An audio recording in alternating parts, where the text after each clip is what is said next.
Party people! Well, welcome once again to the Party of One podcast, the actual play RPG podcast where the gaming table is always set for two. I'm your host as always, Jeff Stormer, and this week on the show I am joined by Andrew Coons for a game of The Long Shift. Written by friend of the show, Caro Assertion, The Long Shift is a tabletop story game for 2 to 5 players. Using a standard deck of playing cards, players take on the role of employees at Mari's 26-Hour Cosmic, an interstellar rest stop in a derelict asteroid belt. Over the course of the game, players take turns playing travelers who visit the rest stop, bringing news of the world beyond, and giving us a glimpse into the day-to-day lives of the people working at this tiny little rest stop in the middle of a grand... This game is beautiful. It's like a sci-fi riff on stories such as Cheers and Midnight Diner, all of which are like extremely close to my heart. I loved getting to play this game so much. I really think you're going to enjoy listening to it, and I really think you would enjoy reading it and playing it. And so you should go to Excursion, that's SEA excursion.itch.io to pick up your own copy of The Long Shift, or check the show notes for more information. Andrew is the host of The First Watch, a genre-driven Dungeons & Dragons actual play web series. You can find more information about that at their Linktree page at linktr.ee/firstwatchshow, or you can follow them on Twitter at firstwatchshow. And with all that said, let's go ahead and throw it over to me in the past so that he can get started with the show. Take it past me.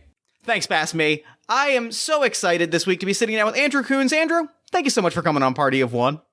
Thanks for having me, Jeff. I'm very excited to be here. I could not be more excited. I'm really excited about the game that we're playing this week. It's really special to me, and I could not be more hyped for it. But before we get into the game, why don't you take a moment to let our lovely listeners at home know about all the things you got going on that you might want them to know about?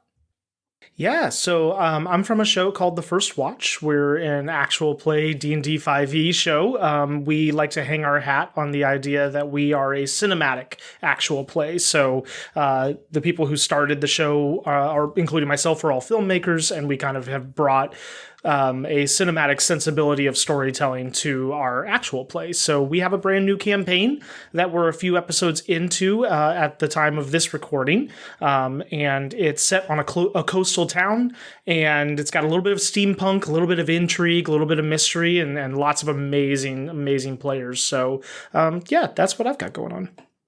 Hell yeah, I love to hear it. And this week, the game we are playing is, like I said, very special to me. We are playing The Long Shift, Close Encounters at an Interstellar Truck Stop by Caro Assertion, friend of the show. This is a slice of life game set in the Caliper Belt. It is a game that like I've played before. I've played it with Caro, and it is lovely and special, and I could not be more excited to play it today. Yeah, I've never played anything quite like this before, so I'm very excited to give it a try. And I love the idea of the deck of cards for the mechanics. Yeah, it creates interesting characters and scenes and prompts, and like it also just gives me a nice thing that I can hold in my hand that doesn't make noise, which is great for podcasting. Absolutely. I'm going to be going digital with my deck of cards today, so but still quiet. Still quiet, and that's what matters. So, we have a little bit of intro text to go through. Why don't you go ahead and read us out the first paragraph, and we'll go back and forth from there. Sounds great. Few things thrive out here in the Caliper Belt. Its sparse asteroids are flecks of lifeless stone along an inky strip of space. Back in the day, it used to glow with streaks of light as massive freighters hauled their cargo from outpost to outpost. But the ore dried up, and these days, the Caliper Belt is little more than an interstellar shortcut. Only spot in the belt still worth visiting these days is the infamous Mari's 26-Hour Cosmic. 1 part gas station, 1 part diner, 1 part truck stop, 1 part card cafe, assembled from old spaceships and satellites and tethered together to a hunk of rock. Mari's is a barnacle that refuses to die. And the only reason it's still afloat is because of our motley skeleton crew. We don't see many folks come through these doors, but everyone who does drop in everyone who does drop in brings a story with them. And sometimes these stories lead to stories of our own.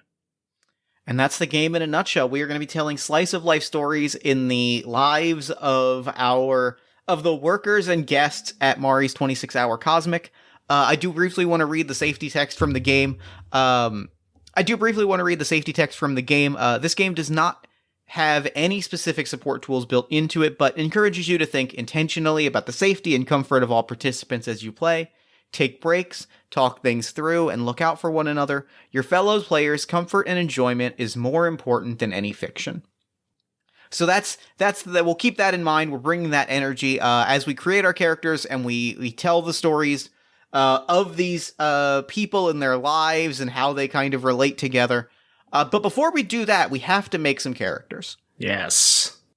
So the way that this works is every player character who works at Mari's should have the following things: a name and pronouns, 2 different skills. Everyone who works at Mari's has their hand in a couple trades. We have a list of skills that are tied to the cards in a playing card deck. We can draw cards to randomly determine those, or we can pick items off of the list that appeal to us. And 3 character traits, which are small and grounded quirks and details that we can play into. So I am going to draw some cards here to make a character. Because the cards, the prompts on the cards are very fun. There's some really colorful options, and I just want to see the character that I come up with. So how many cards are you drawing? So I'm going to draw 2 cards for my skills, and then I'm going to draw 3 cards for my traits. Perfect. Oh, I drew the exact card that I wanted, and I'm very happy about it. It's people are going to listen to this and think it's maybe the most Jeff Stormer card prompt I could have drawn, and I do have to emphasize to the listeners before I explain what it was that this was a random draw, and I need to just re-emphasize that before it comes up. All right, I have developed my character. I know I've got him in my brain. So whenever you are ready, we will introduce our characters, and then we will talk about how they relate to one another. Love it. Yeah, I've got my cards drawn as well, so this is going to be fun. All right. So first off, the name and pronouns of my character are I drew Peak. Peak is he, his pronouns. Peak is an engineer on the station. He is an engineer. He is the repair person for ships that come by. If you've got, if your accelerator drive is on the fritz, Peak is the guy to come and talk to about it.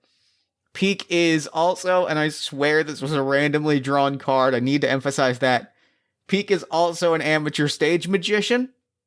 And he has a guitar case, but not a guitar, and will pass the time by doing close-up magic tricks to people, basically busking for tips. In addition to fixing up your car, he will also ask you if this is your card and then collect a small tip. There's no, like I said, there's no guitar in the guitar case, but he does have it in front of him at all times. I envision him as he's got his gear is his boots and his jumpsuit and his actual tools are all kind of worn and rusted.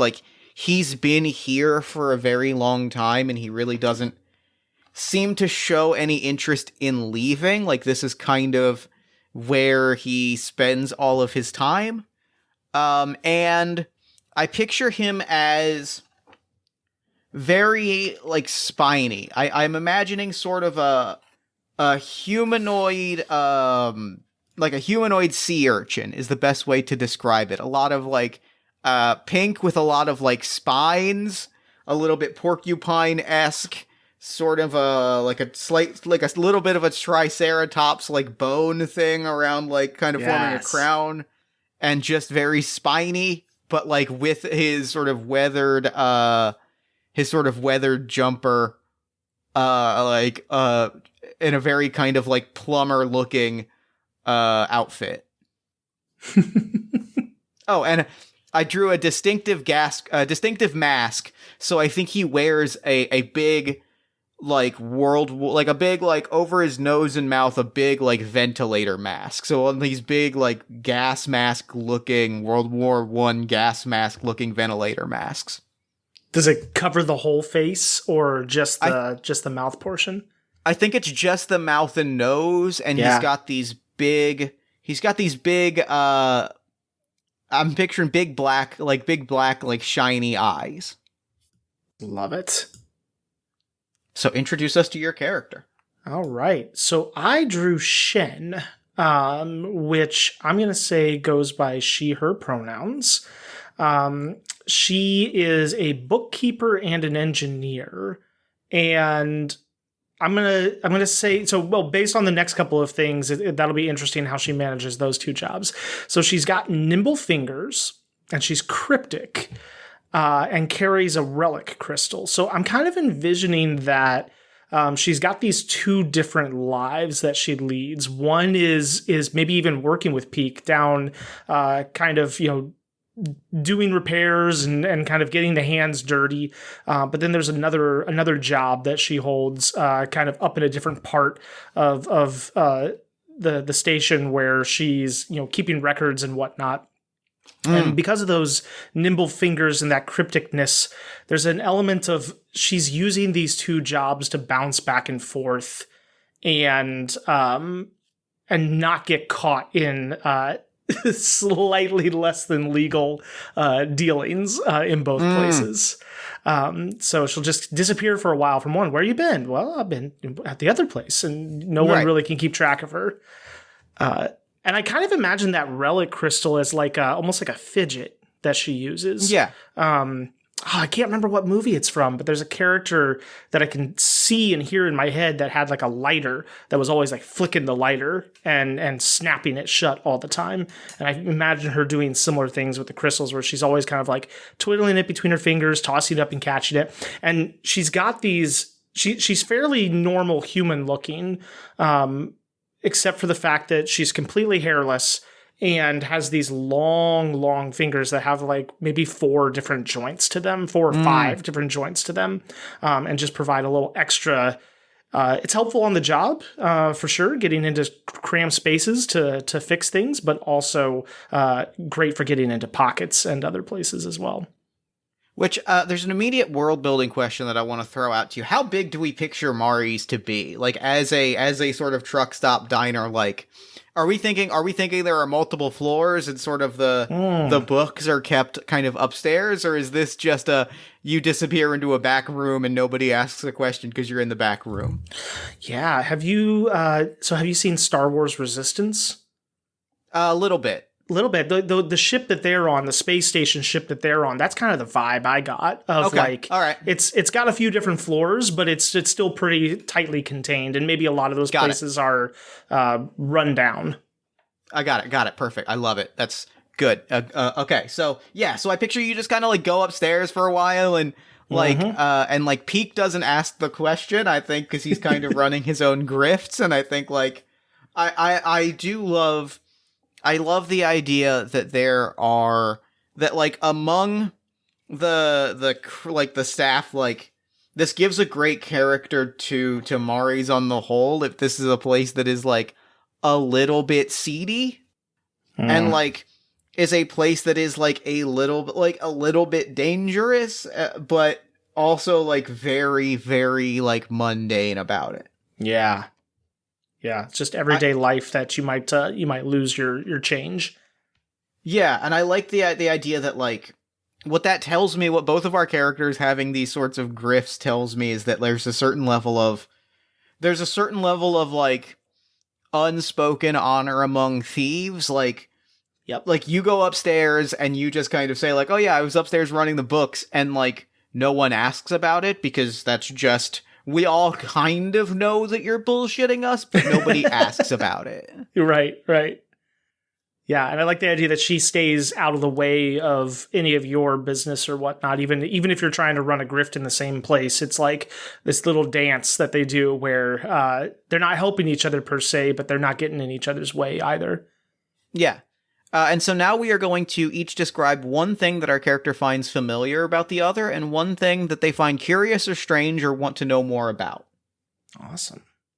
I think the thing that Peak finds very familiar about Shen is not necessarily like the criminal angle, because I don't think Peak thinks of himself as a criminal. I think if you were to ask him, he thinks of himself as an entertainer.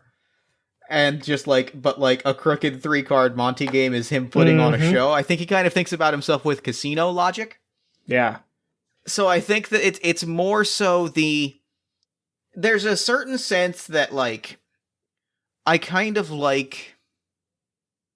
There's a sense that we both kind of call this place home, I think is the best way to describe it. Like, Yeah. Shen is clearly, like, I think that it is that we both sort of see the value in staying put, and that is a very kind of familiar energy, whether that is out of necessity, like you are laying low, or not. Just the vibe of, like, we are here, because I think that a lot of the people in and around Mari's are leaving or on the move. Like, it's a very kind of liminal space, and I think that just finding a familiarity with someone that is sort of parked here is the thing that I find familiar, and the thing that I'd love to know more about.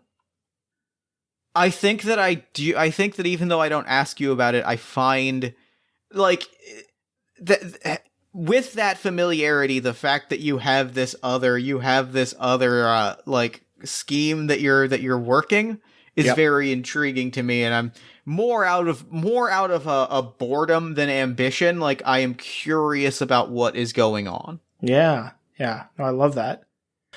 I think for Shen, there's a camaraderie in that even though there are grifts going on, they're based around this, like, finding something that you both actually love and, like, doing that thing, but then also taking advantage of circumstances within that thing. So, because I think the thing about Shen is that she loves the puzzle solving of being an engineer and the math of being a bookkeeper. Like, she genuinely enjoys those jobs. But then there's a little something extra too. So kind of finding that camaraderie in enjoying the actual work that you're both doing, but also having this extra layer to it. I think the thing that she's curious about is the performer aspect. And kind of the I see her grifts and her shady dealings as much more subtle, behind the scenes, kind of in the dark with the books, changing numbers and stuff. And she's really curious about, maybe she's a little more reserved, and she's very curious about the way you're able to be very gregarious and kind of work people. And that's maybe not her nature, and a little interesting to her. I love that. I love that a lot. And so with that, now that we've met our characters, we are going to play through a few scenes. We are going to play through at least one round of play. In the long shift, play consists of rounds, each of which is, in our case, each of which will be made up of 4 scenes. We're going to start with a guiding star scene, which we'll both participate in, which will set the tone of the scenes to follow, which kind of guides us to a question, a theme, an idea that we're going to explore over the course of the following round. Each of us will then play out a visitor scene, during which time a new traveler or passerby visits the truck stop. One of us will embody the newcomer, and the other will play their PC. And then afterwards, we are going to play a resolution scene, which is an opportunity for us to show how their PC responds to the guiding star chosen at the start of the round. Excellent. So I am going to go ahead and draw a card to get our first guiding star question in place. And then we will set the scene. And the way that scenes work is they are just free-form conversations. We will ask questions. We will, we can step into our characters if we so choose. We can, guide things how we're going. And then we'll just kind of let the guiding star and the specifics of the guiding star take shape over the course of the scene. Perfect. So the card that I've drawn is an 8, which is, interesting. It is the natural world. So our guiding star is going to be related somehow to the natural world, however we choose to interpret that. So I want to ask you outright, where do you see, where do we first meet these two characters on the job, so to speak? Like, where are we when our story opens? I like the idea that we're on a lunch break. Maybe still kind of around our work, but not necessarily engaged actively. I like that. I like that a lot. And I think I picture that, like, the only way that I can describe it is that, like, instead of being like a diner in our world where there are, like, benches and things nearby, there are, like, tiny little asteroids. And you almost hop from one to the other? Yeah, like we have, or like have like a little like jet ski or what have you that kind of skips from one to another, and you Oh, kind I of, love that. and there's little caves and outcroppings and tide pools and springs, and Yeah. it's you just kind of find the spot where you want to sit and stare out at oftentimes just the inky black expanse, and Mm-hmm. um I think that the one that we're hanging out in is, I want us each to throw in a detail. The detail that I get is that it is rocky, but there's a fair amount of graffiti on it Mm. in various alien languages. Like there's just a fair amount of graffiti sprayed around and on this particular asteroid, as well as several of the other asteroids, because you get young people and teens pass by and they leave a little tag on a rock, and like Yep. it's just kind of, there's not that much to do, and so it just is like a pretty common way for people to pass the time. Yeah, I love that. I think the detail I would throw in is that I'm kind of imagining these little creatures that can survive in such a environment, and navigate in such an environment with low gravity and moving from asteroid to asteroid, almost like tiny round little scaly rubbery creatures that almost like they like produce a gas in themselves that they can then vent out of different pores and gill type things that basically act as little boosters to push them from place to place. So maybe a couple of these things are just kind of skittering around us, looking for a scrap of something on the asteroids, and poof, kind of moving from spot to spot, creating a little bit of life here in the barrenness. I really like that. I think if we're on our lunch break, I think at the moment, I think what Peak is doing, I think he's got his lunch in front of him, and what Peak is doing is, at least in small part, because it's what I am doing at this moment, he has a deck of cards in his hand, and he is flicking them, like he is kind of playing off the fact that like around us, like the asteroid does not have a particularly strong G-force, so he kind of is like flicking it in front of, like he's flicking it up, it kind of like waiting for like gravity to kind of get in front of his face and then trying to like grab it as quickly as possible. Just kind of like practicing his next, cool card trick. I think Shen, she's just kind of watching this in interest, and watching your, being someone who's very good with her hands, she's kind of watching your technique, maybe kind of just slowly eating her food, and maybe even commenting every once in a while, and giving you a little tip or pointer along the lines of like, if you use the two fingers to pinch it right there at the corner, you're going to get more leverage and more control over the throw. And I think he does it, and like we see the card like beautifully spiral before he grabs it. And he's like, well, shit, you weren't wrong. I'll put that into the act. May I see that deck?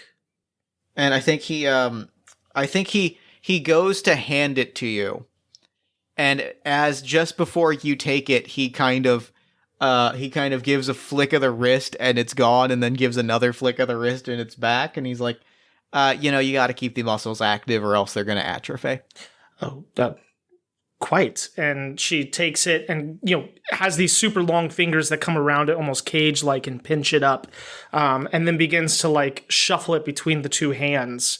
And again, the fingers are so abnormally long to what we as humans would be used to that it almost creates this like long cage that the cards are moving back and forth between. And you see all the different joints in her fingers kind of moving almost in like little waves to keep everything moving within the cards. And it's amplified. The effect is amplified by the low gravity and the fact that things move just a little bit more slowly. It's very mesmerizing.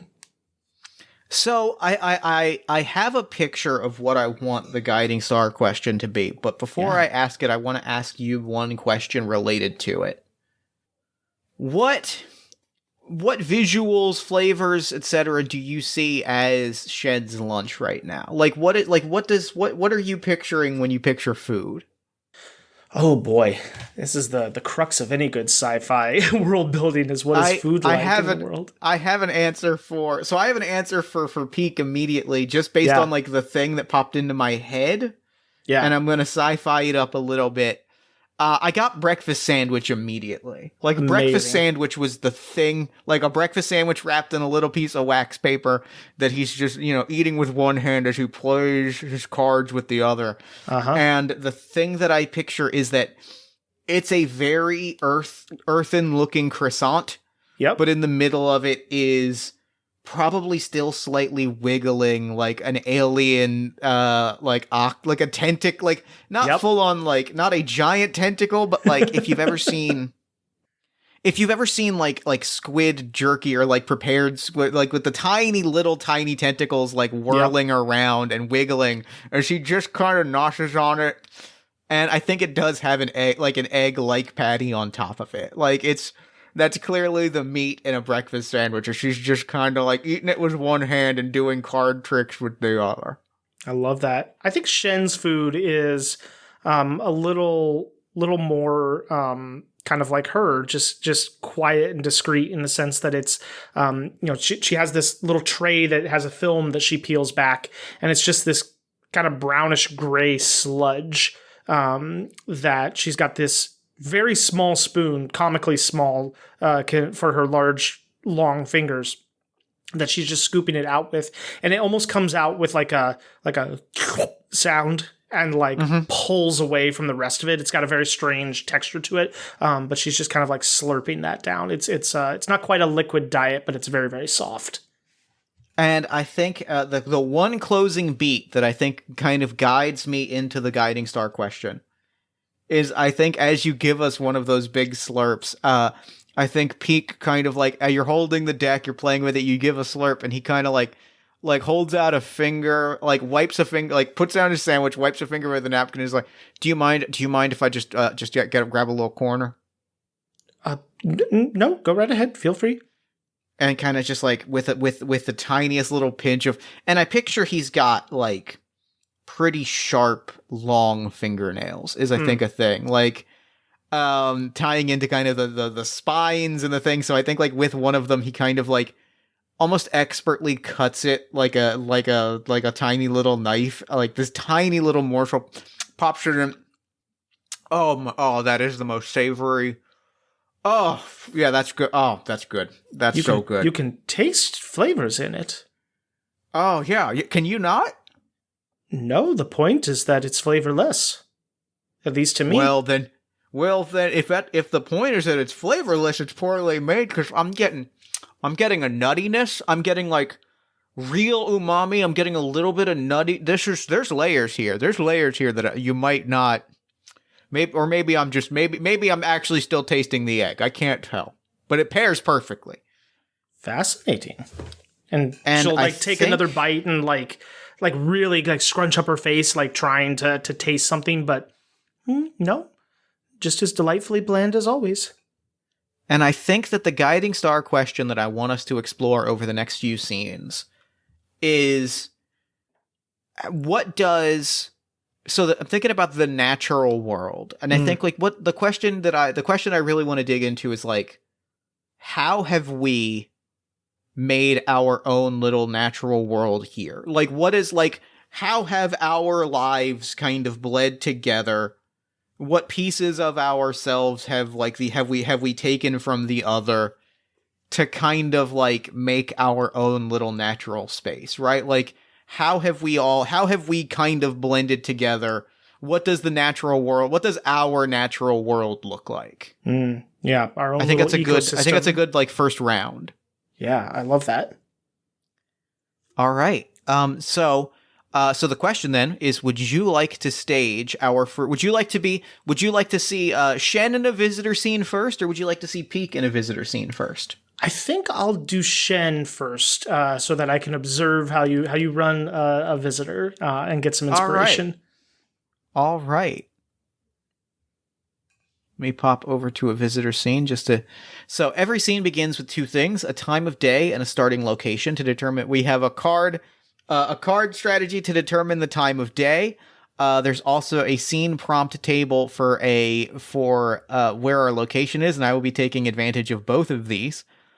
When making a visitor scene, we'll set the scene as usual. We'll use some character prompts to create a visitor that is passing by, and then play out a scene that kind of bounces off of our guiding star idea.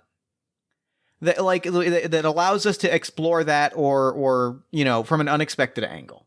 Perfect. So the scene, as Shen finds herself in the following scene.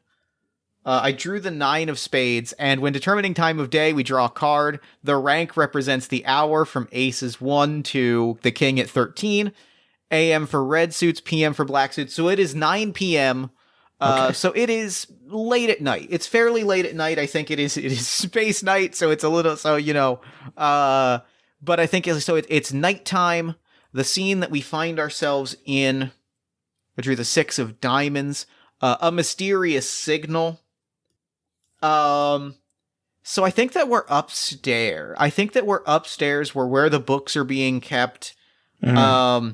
Because I think that's where probably a lot of like the computers and the systems are. Yes, there's a whole control room up there, and Shen is able to sit in a chair kind of central in the room, and with her long fingers and arms, almost just kind of spin around and work everything from that one station. Oh, actually, we'll go with that. I read it wrong, and I should note that there's actually a starting location table, but we'll go with this because I think it's extremely interesting as a location. Gotcha. But now I'm going to draw a few cards for character prompts. Make up a character very quickly. I've drawn the 5 of clubs, the Jack of spades, and the 10 of spades. So that is...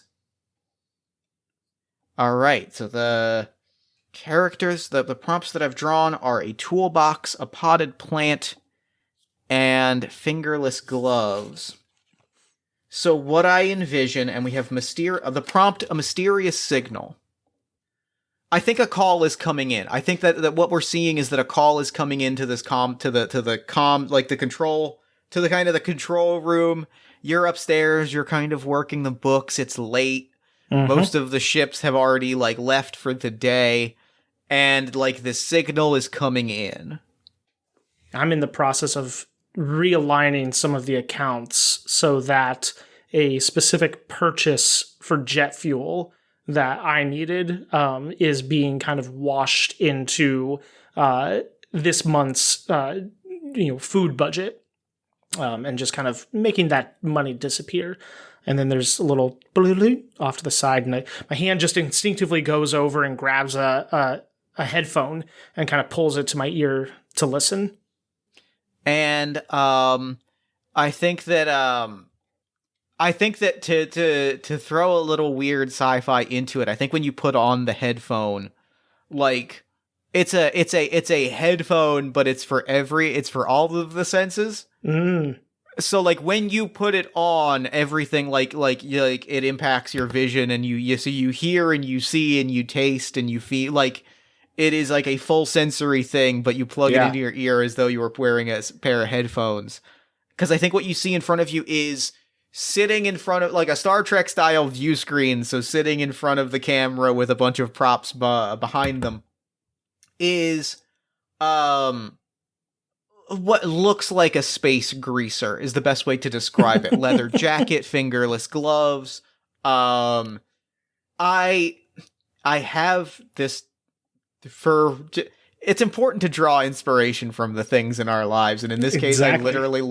I looked over and saw a HeroClix figurine that I have on my shelf, and after I had said leather jacket, I looked over and saw this DC Frankenstein HeroClix. So I do picture Frankenstein-esque. Okay. Big stitch marks and kind of greenish skin. And they them pronouns, and there are big plants, big winding, overgrown multicolored plants all around them as they are sitting, and they kind of are probably in a similar way to how Shen plays with a crystal. They are playing with a wrench. They have a wrench in their hand and are kind of flipping it between their fingers. Hey, is this Mari's? Yes, you've reached Mari's 26-hour cosmic. How can I help you? Yeah, Mari's, I got a hell fuck of a problem, and I'm wondering if you can help, if you could bail me out. This is the best way to describe it. Well, can you describe the problem, sir?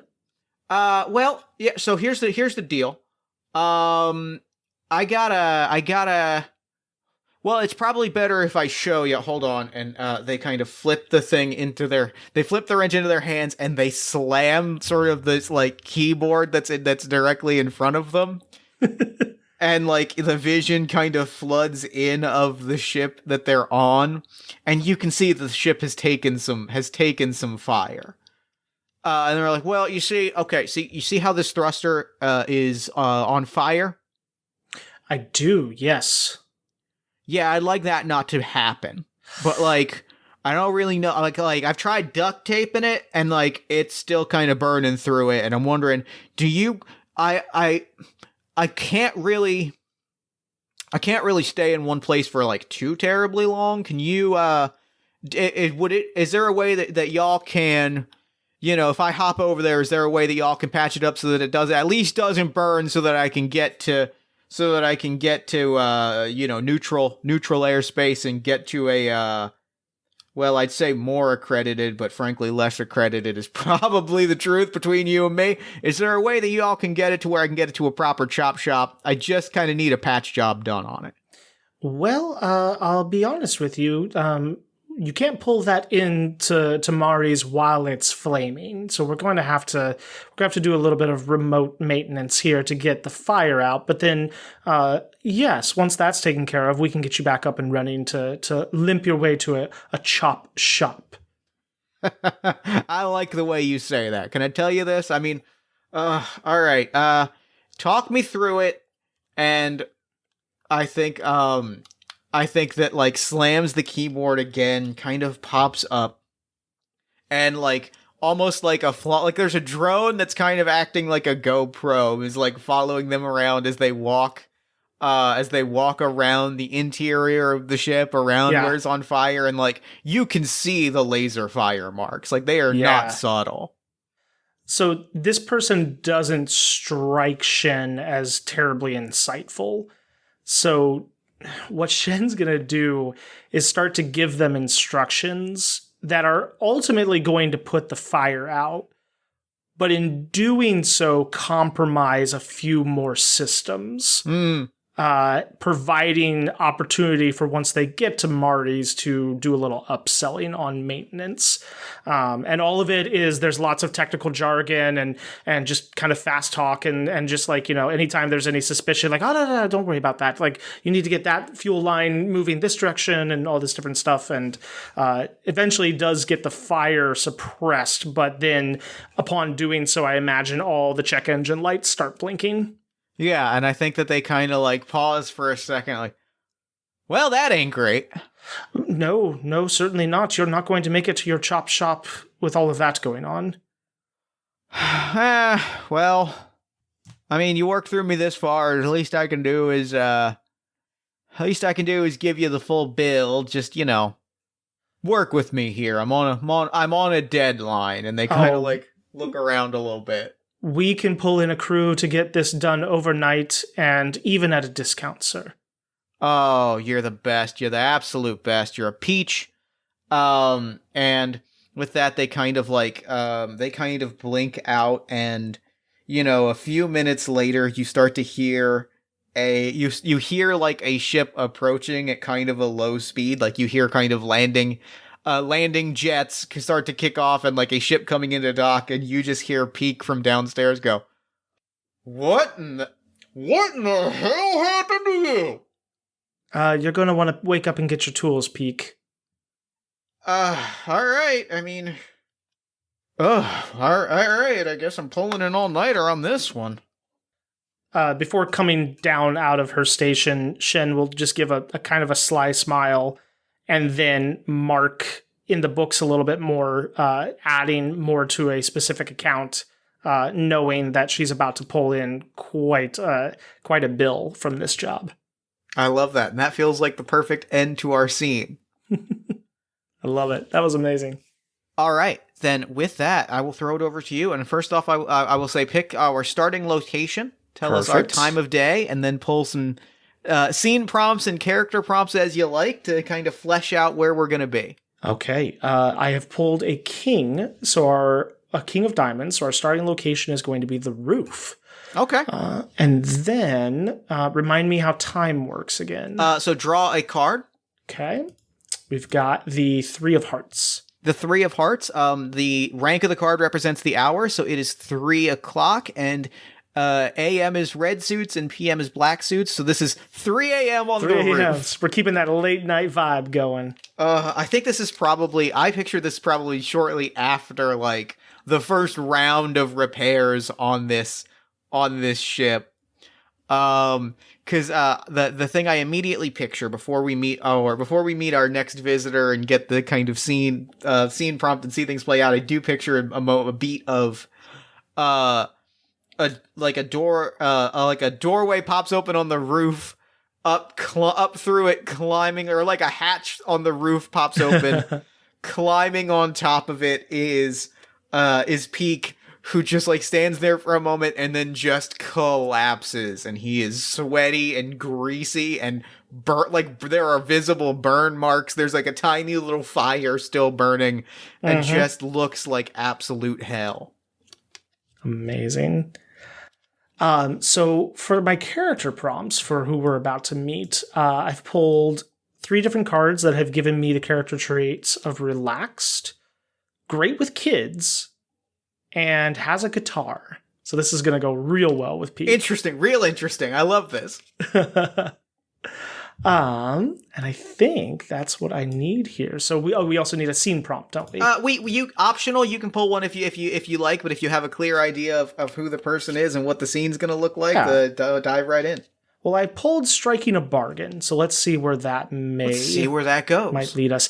So I imagine that as Peak flops to the roof in exhaustion, there's a couple moments of silence, and then he just hears like finger picking from like a little ways away, just light music being played on a guitar.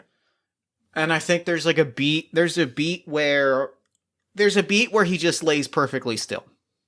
And then there's a beat where his eyebrows raise up. And then there's a beat where he kind of like sits up a little bit, looks around.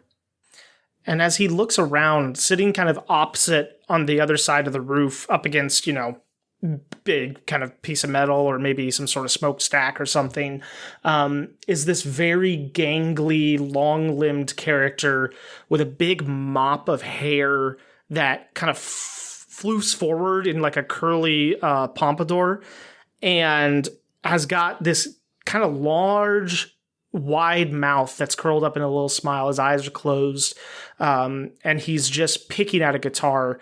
And you see a joint in his mouth, and kind of puffing at that, and just kind of vibing and just chilling there on the roof.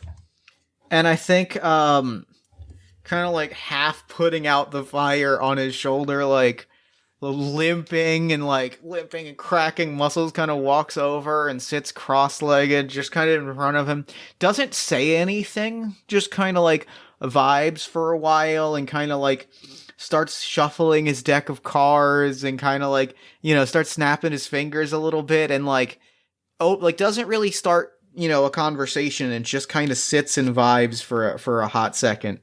The tall gangly man does pass the joint over at one point. Oh, and I think he takes a hit, and he passes it back, and like just kind of chills, and kind of I think he sits for a minute and then pauses and goes, wait here, don't leave. Hi, I'm Peak, by the way, don't leave. Hey, and kind of Peak. like awkwardly sort of like barrel rolls backwards. And what is Shen doing with the books at this moment? Well, downstairs, Shen is just gleeful is probably the wrong word, but for her, she's very gleefully kind of washing that new money from this late night job in. She made sure that Pete got his cut so that he wouldn't come asking questions, but the rest of it, including the costs of the parts and everything, is just disappearing into various accounts. Late night job, no one needs to be the wiser. Pops down, and I think just his head pops down, like, from this hatch into the room where Shen is at. Hey, Shen. You know that, the one of the crystals that you've got, it's got the one with, like, kind of the holes that cracked in it. It kind of, we kind of had to bash it against that, we bashed it against that ship, hull. Do you have that on hand by chance? It's in my quarters. What do you need it for? Would you mind running and grabbing that? I got an idea. I got an impulse and I kind of want to chase it. Okay. And she kind of slightly huffily goes off and reappears a few minutes later with the crystal. And, grabbing one of he kind of still upside down, still head popping through the hatch, grabs it with one hand, his other hand slides through the hatch, so both arms, so now his arms, shoulders, and head are inside the room with Shen, kind of takes this one crystal, takes her playing card, and kind of, like, scrapes it, and then, like, immediately smiles and is gone. Shen just literally rolls her eyes and goes back to her work. And, kind of like doing another... The only way I can describe it is like a Willy Wonka roll. Rolls back over to the guitar player and, like, holds it up and, like, to the rhythm of the guitar, gives it another, like kind of a washboard pull. And is like, now just doing this and vibing. And it's like, see, this is why it pays to always pay attention. All right. I like it. And he kind of finds a groove with you and jams a little bit. And I think, like, kind of like, just as we kind of fade out on the jamming, just goes, by the way, again, I'm Peak. I didn't get your name. Hey, I'm Maddie. Maddie? Pleasure. And that's scene. I love it. And now with that, great scene. Great. Well, I love both of these visitors. So this is great. And with that, now we take over a resolution scene. Resolution scenes are an opportunity for us each to show how their PC responds to the guiding star shown at the top of the round. So what that looks like is we're both back in the scene. This is a scene with us, and we can now directly kind of tie it back in. This can take the form of a communal scene or a montage. We decide if we want to have a scene with all of us present, or if we'd like to show each PC in their own element.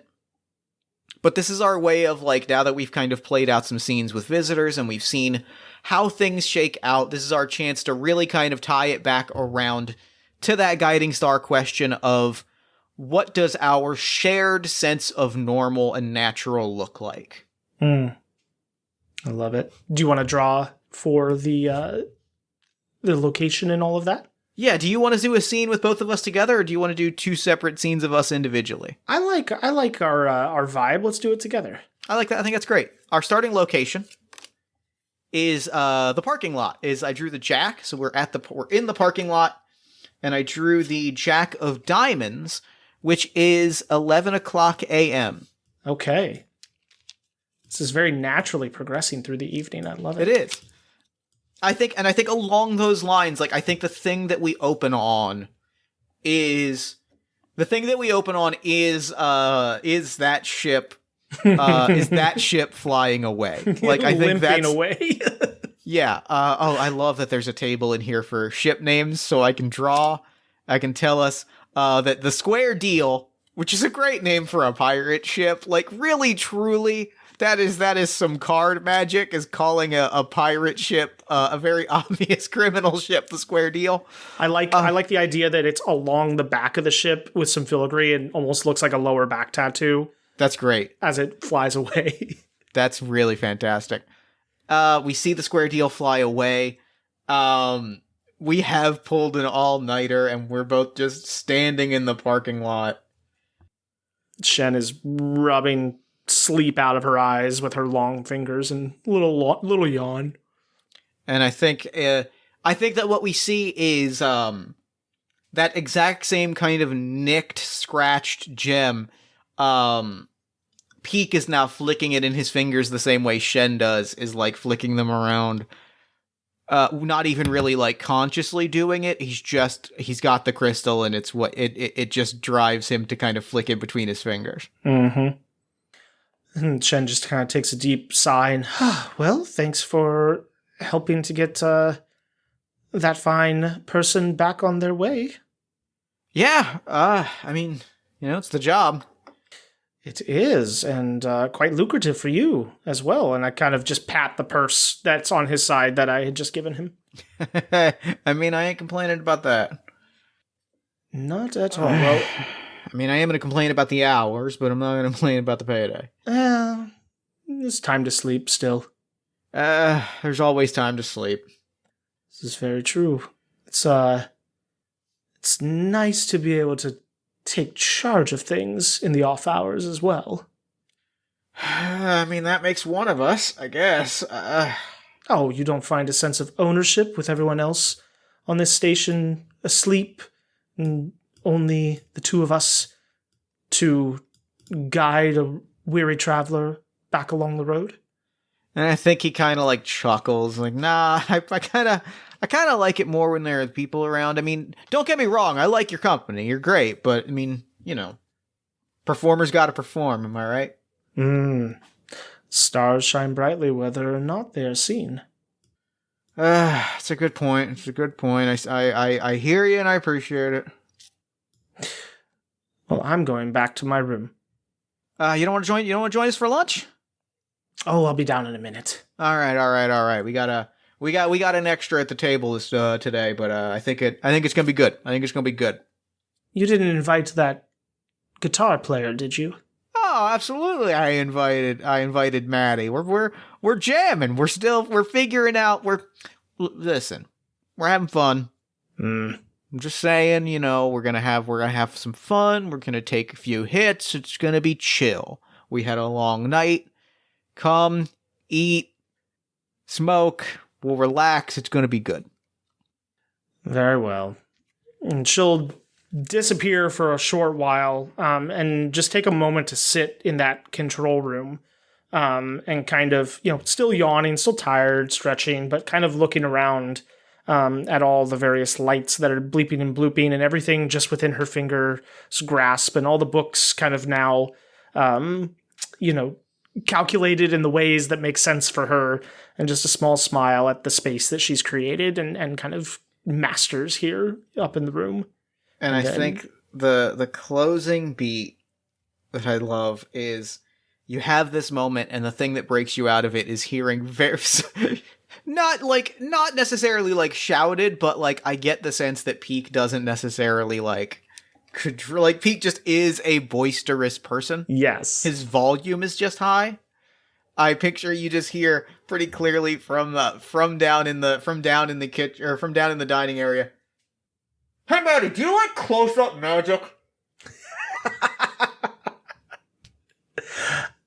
And she'll smirk and roll her eyes and head downstairs to join her companions. And that is our scene. That is our first round of play. Love it. Fantastic. I love it.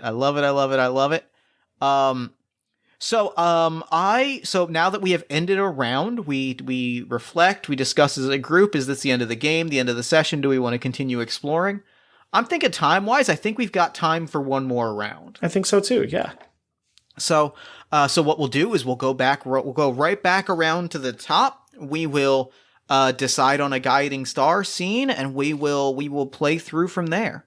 Okay, we're keeping our same characters? Yeah, we keep the same characters. We're going to make some new visitors, but we will see how another question relates to the lives of Peak and Shen. Love it.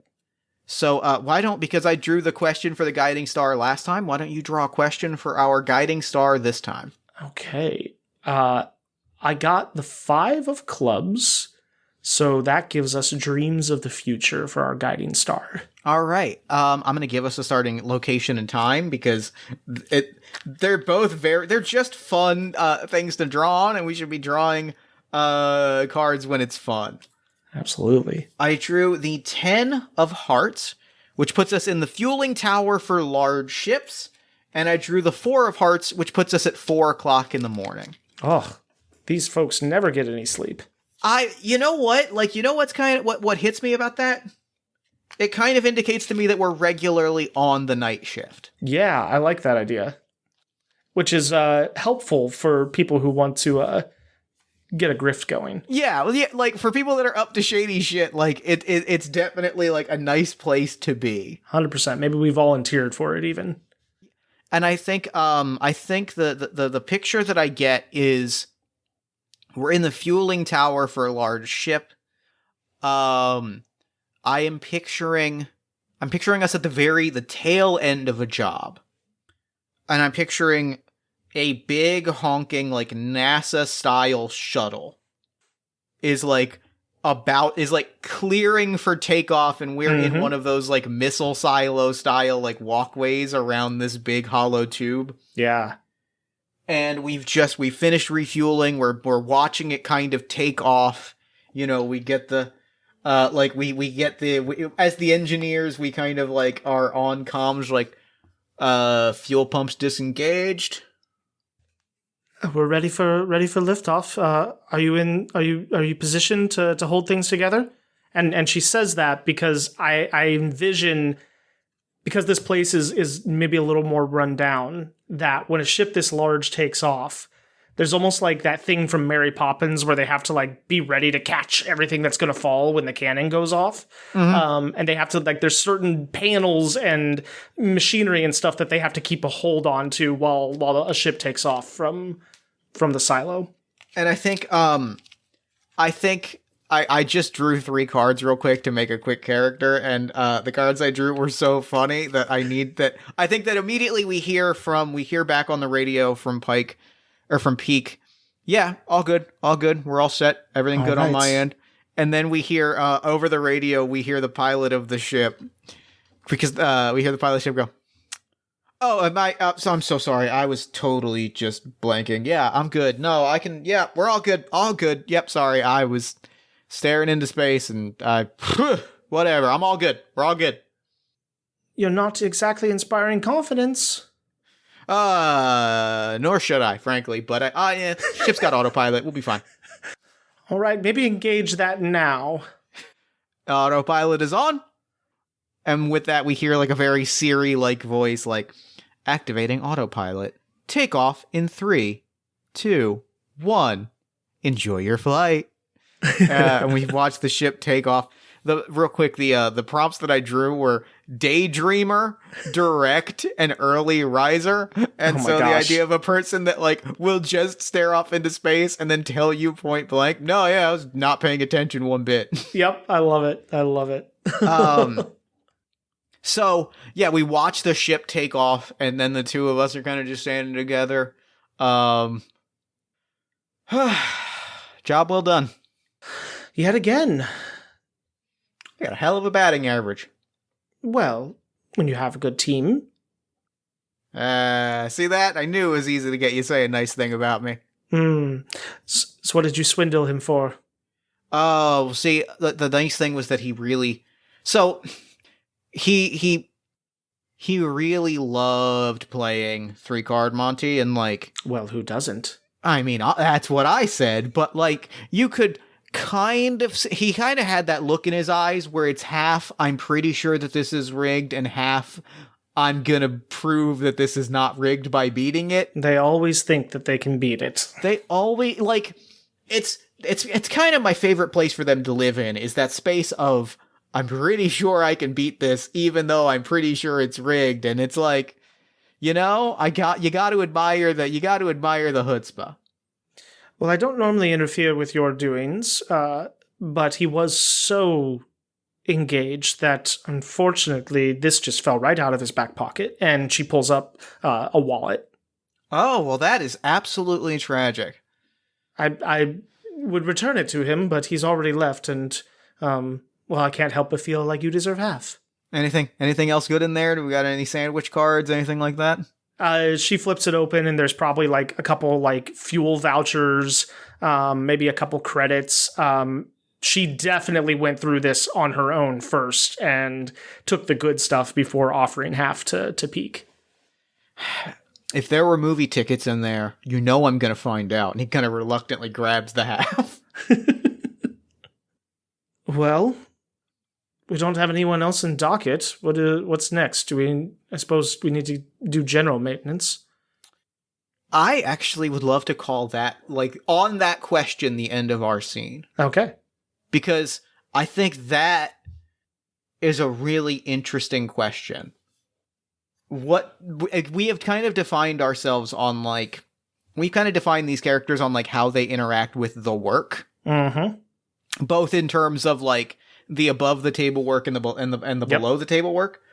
What does it look like for these characters when they're not working? Yeah. I just think that's an interesting question. Let's see where that takes us. All right. Well, then I will go ahead and give us our first Why don't you go ahead and give us a location, time, and start to pull some character and scene prompts for our first visitor scene. Good. So location.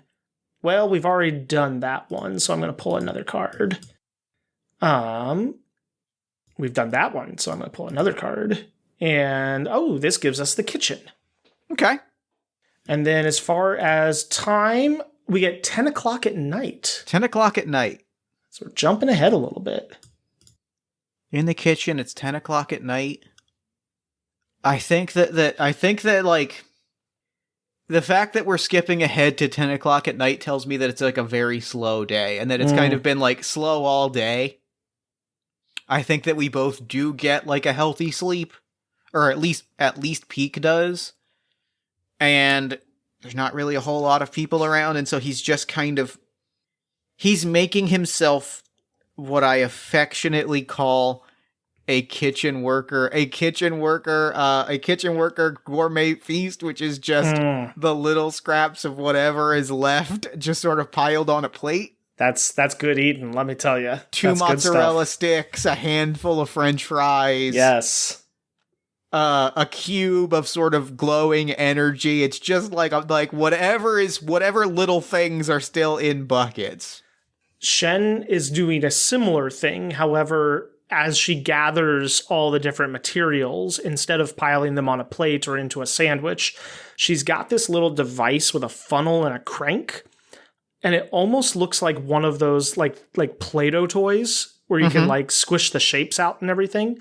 And she's feeding things in there and then cranking it. And you see this like purple light kind of crackling inside. And then some of that thick slurpy sludge starts to come out, and she's filling up trays of that. And I think Peak like takes his pile of goodies, goes out and sits by the bar, like sits at the bar very specifically, and like grabs a spot very consciously next to another person, and to which I'm going to ask you, who is our visitor this time around? Yes, let's take a look real quick and see who our visitor is. So we've got a gentleman in a trucker cap who is also wearing an eye patch. And let's see here. The energy already is powerful. The vibes are already immaculate. So he's got a trucker cap and an eye patch and like a cut off denim jacket with all these patches from different space stations and places. He's got a Mari's patch on there as well. And he's got this kind of like big, thick mustache that droops down. But at the tips of the mustache, it's all these little like tentacle type things, not like slimy, but almost like little furry tendrils that are moving of their own accord. You see these little bits of electricity that are like zipping between them. And he's just got this like smile on it. Like he's a big hulking dude, kind of hunched over, but he's just got this like smile on his face, just sipping some coffee. And I think Peak sits down and like just puts the thing down, sits down and like gives him an immediate smile. reaches behind the counter and grabs a glass, and kind of like looks around and goes, can I get I think a plant-like tentacle just like whips over with a bottle, like with a bottle of sort of like purplish liquid, fills it up. Thanks, go. And like gives it a sip and sits there for a second and it's just like, cheers, buddy. He does not engage at first. And then there's right. Cheers, friend. Busy day? Oh, not really. Taking the weekend. Oh, you're taking a weekend? Mm-hmm. I don't know, last time I've taken a weekend. You should try it sometime. It's good for your health. Any plans? As you say that, he's back to sipping, and he kind of does that thing again where he goes, sorry. Oh, no, I'm planning on enjoying this cup of coffee. Sorry. You get into the people mode and it's hard to turn it off. I'll let you enjoy your drink. No offense taken. Don't mean to be rude. Just caught up in my thoughts. Anything you want to share? If not, all good by me. Oh, no, just thinking of ghost stories. Ghosts? I mean, you gotta recognize that's a hell of a prop to just drop in a lap with and not expect to follow up. Oh, well, there's lots of interesting stories from out there on the highways between the stars. I'm sure you've seen a thing or two. The less I talk about, the safer we all are. Oh, he kind of turns and you start to get his full attention now. Instead of just staring off into space, he kind of leans in on an arm and kind of, cocks his head to the side and gets all comfy and is like, do tell, I would love to hear of one of your encounters. And I think like kind of almost like there's a sort of reluctance, right? Like there's this kind of like sits for a second, nurses the drink, kind of grabs an edge piece off of this glowing energy thing, but it's kind of like popping a cube off of a Rubik's cube and eating it. Kind of sits for a second. All right, let me tell you. You ever hear Deus Ex Machina, Ghost in the Machine, God in the Machine? I heard of it. Yes. Yeah. Okay. Then you're gonna be pretty excited to hear this next story because it gets a little bit literal. It's a little bit on the nose, but I like it anyway. His mustache tendrils kind of like start to spread out and like kind of get excited, and the electricity's crackling more between them. And as that happens, like visibly, you see, you kind of see Peak's entire posture change as he kind of like leans forward. He kind of gets excited, and I think that he just starts telling the story of like the time that in his estimation all of the computers at Mari's became possessed by a malevolent spirit. Oh, I love that. And I think that we kind of just like follow maybe what we do. I think we zoom out and we kind of close the scene with him kind of excitedly like visibly like moving arms and like talking a lot with his limbs. We pan out as he's touched to tell this ghost story to this passerby. Yeah. I love that. And the trucker is just leaned in and super excited. At one point he flips his eye patch up, and you see electricity just crackling in like a glass eye, and he like makes a little adjustment, and his mustache tendrils kind of calm down a little bit and flips the eye patch back down, but then goes right back to listening. And I think with that I'm gonna say, as we segue over to our next visitor scene, I'm not going to draw time, and here's why. I think that I think that our camera kind of like follows us elsewhere at Mari's. And because you had said that Shen had like ground up this paste. And I think that we kind of leisurely follow the camera over by the jukebox, over to a booth in the corner. Over to the booth by the jukebox where Shen is sitting. There is some music playing. I think that that Shen is here. we're by the jukebox. It's as this is happening, you're probably watching Peak like go full storyteller mode. And I am going to draw a visitor. While you're drawing the visitor, Shen's watching Peak and kind of chuckling, again, just kind of bemused, rolling her eyes, but then kind of looking out the window that's by the booth and just watching the stars and watching kind of ships go by and comets and just quietly eating her food.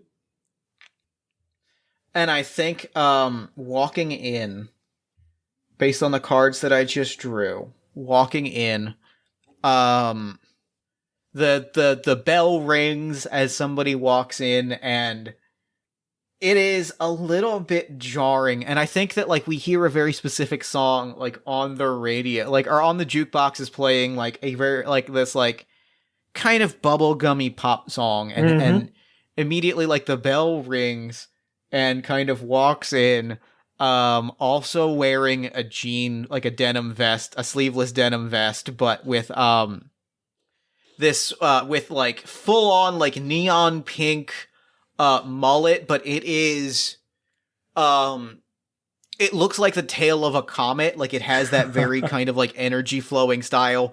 Sleeveless denim vest with like bright like a lot of oh, what's the word I'm looking for? Like it's heavily bedazzled. Yeah, okay. Walks in, wearing like big earrings and, you know, sunglasses. Kind of walks in and immediately like walks in, freezes, puts her head her head in her hand immediately, and is like, "I'm sorry, can somebody unplug that or change it or do something?" And like is like you can see her visibly scrunching up. Shen will not be the first one to go volunteer to do this. This is not her business. So she'll just sit there and keep eating, just kind of eye this person who's come in and try to get a beat on them. And she kind of like finally like stands there for a second. She's like, "All right, no, fine. I'll take care of it. I'll do it. I'll do it. And like walks over and like unplugs the jukebox. And I think it's really, it's you, Shen, and this trucker are the three people here. And like Shen, or it's you, Peak, and it's you, Peak, and his friend. And those two don't notice. Yep. No. And she finally like so immediately relaxes that like kind of has like kind of a little bit of an adrenaline drop, and like just collapses into the chair on the other side of your booth. I kind of give her a look like, "Really? You're sitting here?" But I'm sorry, I didn't mean to bother. I'm so sorry. I'm just sitting here for a second. No worries, friend. I'm not a fan of music, I take it. She kind of like picks up her head a little bit and like eyeballs the jukebox and eyeballs you and eyeballs the jukebox and eyeballs you, and is like, "You don't recognize me?" Kind of give her a long, hard look. And then I just say, "Afraid not, friend." Oh, that is honestly, can I tell you something? Shen 100% recognizes her. Excellent.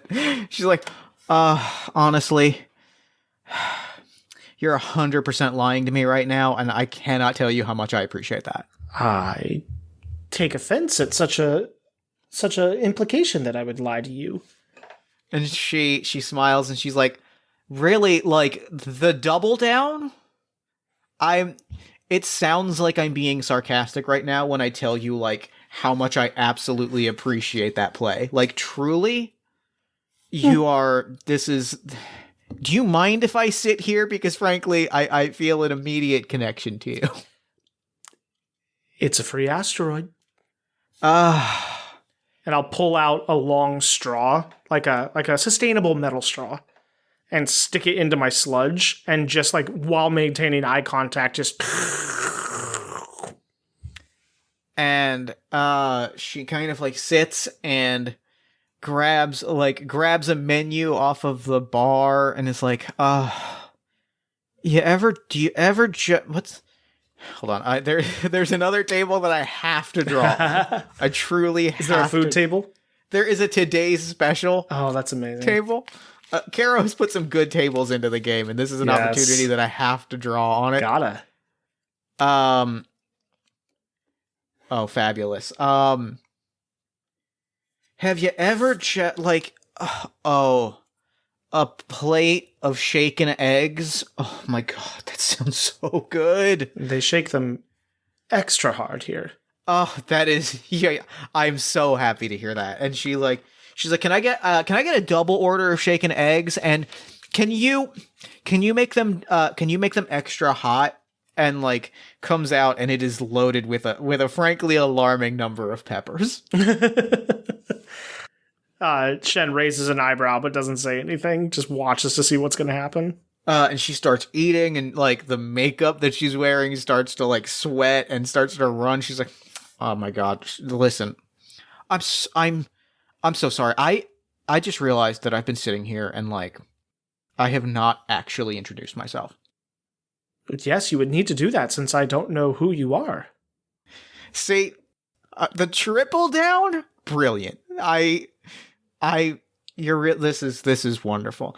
And she kind of like looks at the album that's on the jukebox that says like Electrum 7, and she's like, I'm Veld. It's nice to meet you. Oh, Electrum number 4.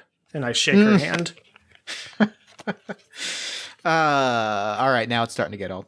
And she kind of like starts eating the eggs again, and she's like, Not a fan of your own work? It's fine. It's just, when it's all you hear, you get a little tired of it. I can sympathize. They play that song here often.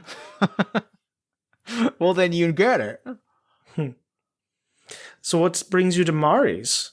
Someone with as much, kind of waves my long fingers around, as much fame and as acclaim as yourself. And she kind of like almost absent-mindedly, like with a little disdain, kind of gestures out the window, and you see like several smaller ships orbiting the fueling stations. And she's like, they needed to stop for a refuel, and frankly, the opportunity to sneak away was too good to pass up.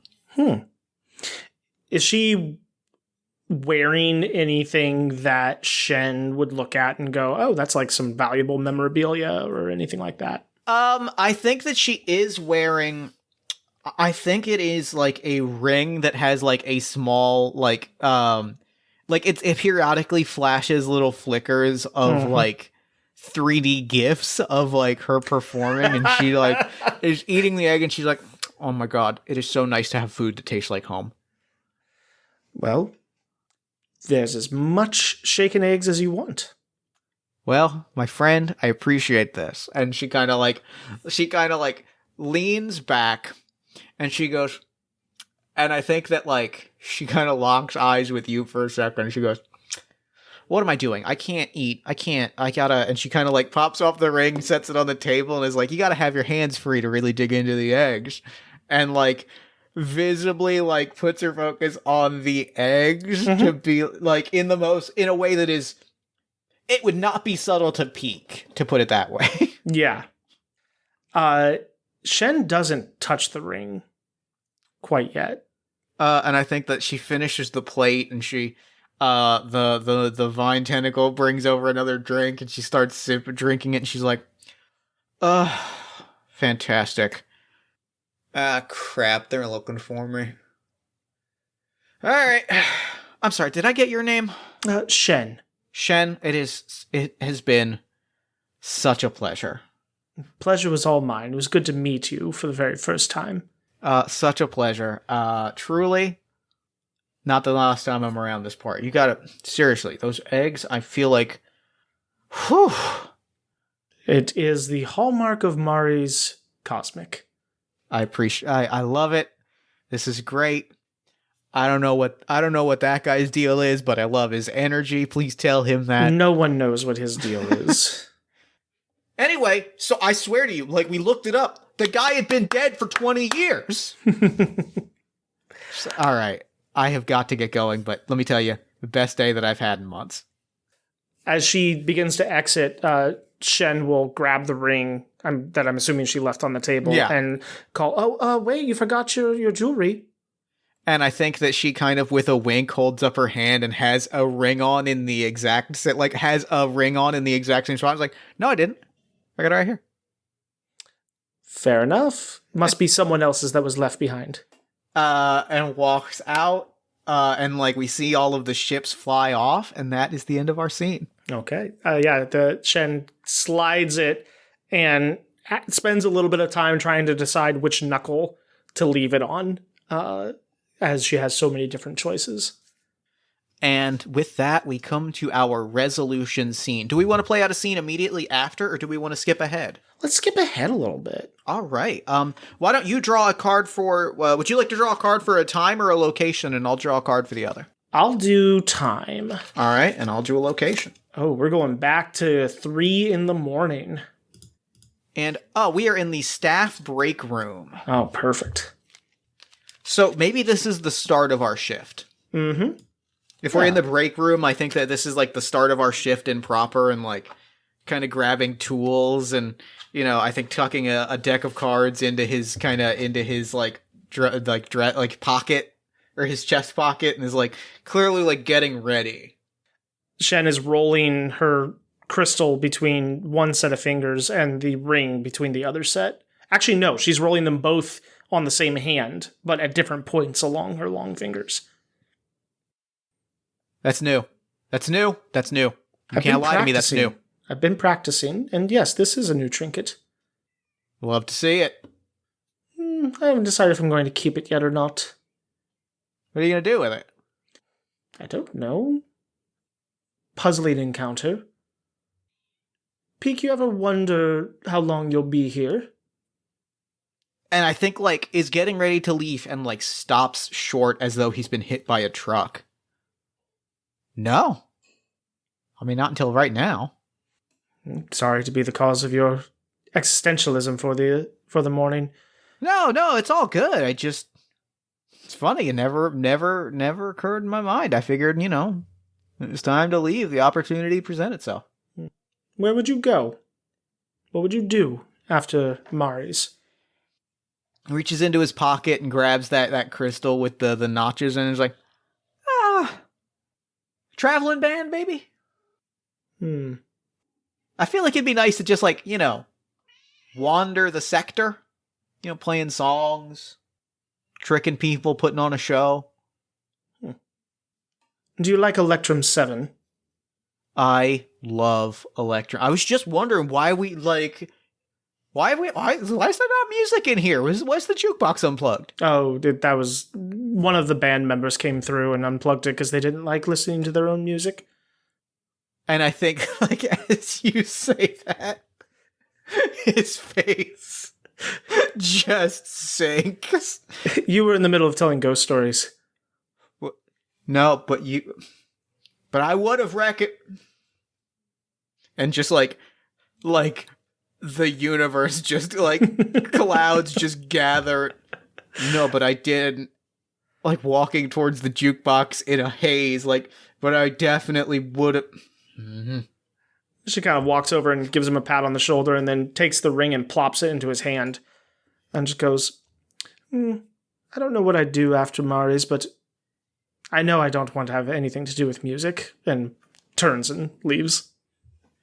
And I think like we linger on Peak as we fade out on Mari's, and I think that is game. Yay. That's great. That was wonderful.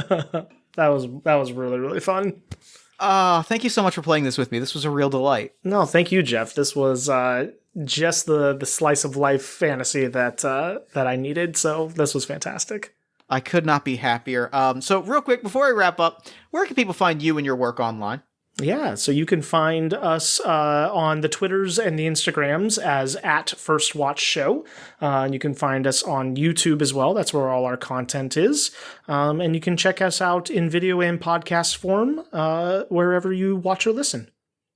Well, thank you again so much for playing with me. This was a true, true delight. And for now, I'm going to throw it over to me in the future so that he can wrap up with the show.